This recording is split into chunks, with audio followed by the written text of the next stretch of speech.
Adam will never walk again.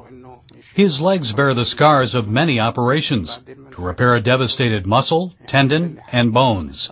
He suffered these injuries when he was thrown off a fourth-floor balcony at a shopping mall. It's a miracle he survived. What's more shocking is that the person who ordered the attack was his own mother. I received a letter from my mom threatening me that she was going to kill me if I do not go back to Islam.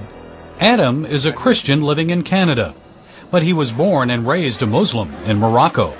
I was raised in a very strict family. I was punished all the time if I failed to comply with teachings of Islam. I remember it was Ramadan and I did not pray. And for that, my mom hit me on my nose and she broke it. At age 20, Adam moved to Canada and met many Arab Christians. He also started watching Christian TV programs that challenged the teachings of Islam. That led him to an internet chat room called Paltalk. That's when I started gaining a lot of information about Islam that I felt was really strange, and that's when I was convinced that this religion cannot be from God.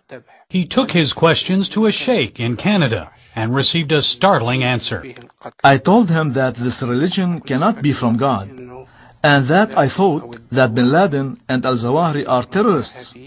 He replied, "No, they are not terrorists. They are the real Muslims." That's when I decided to leave Islam.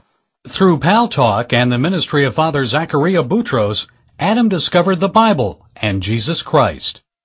I finally felt like I found what I have been looking for all my life. I found a loving God who died for me on the cross. I dedicated my time to study the Bible and pray, and that's how I found my way to Jesus Christ. For this Muslim turned Christian, it was the beginning of many trials. His wife of 6 years left him, and his family began a campaign to force him to return to Islam. They even had him arrested when he went to Morocco for a visit. I was tortured every day. They used to hang me upside down and beat me up. After 21 days, my mom came and asked me if I have changed my mind. I said that I would never forsake Christ, even if she wanted to kill me. But the most vicious attack came after he returned to Canada. A young Moroccan man who said he was new in town asked Adam to take him to a mall so he could meet his cousin. At the mall, Adam shared his faith with the two men. As he was preaching the gospel, they pushed him off a balcony, and he plunged 4 stories to the hard floor below. He didn't wake up for 15 days and has spent the last 7 months in hospitals. Doctors say he'll be confined to a wheelchair for life. But Adam is not angry with the men who attacked him or his family. Even with all the pain and suffering, I still rejoice because I know that I believe in the real God. What hurts most is knowing that my mom and my whole family believe in the wrong God. I always pray to God and ask Him to bring them to Him. And that's the only thing that will heal my wounds. He logs on to Paltalk every day to tell them the truth about Islam. And he has a special message for former Muslims now following Jesus Christ.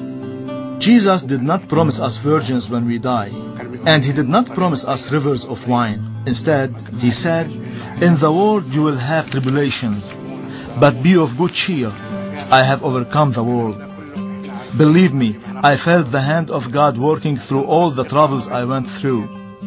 I was denied by parents, friends, and country. But with Christ, all things are better.